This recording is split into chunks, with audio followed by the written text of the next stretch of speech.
The third in our tutorial series for GIMP will introduce you to the basics of resizing images as well as cropping, rotating, and flipping images.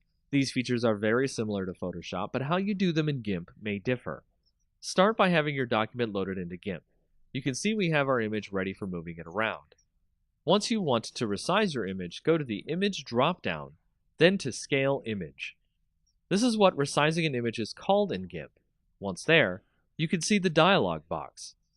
The dialog box here for Scale Image lets you choose the width, height, and resolution of the image as you see fit. You can also change the quality of the image here as well.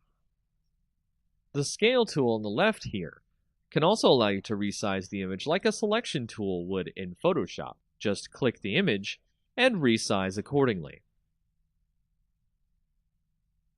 Cropping an image also works similarly as you've seen it in Photoshop as well.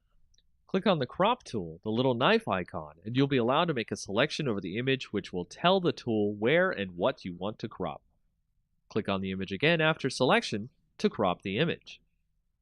Rotating the image, of course, works in a very simple way. The Rotate tool is next to the Crop tool, just to the right.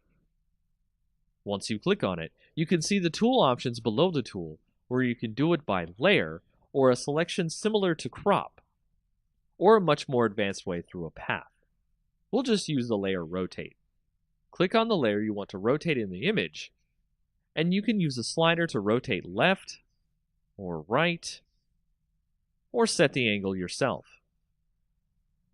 To flip an image, click on the tool that looks like a book opening here on the toolbar.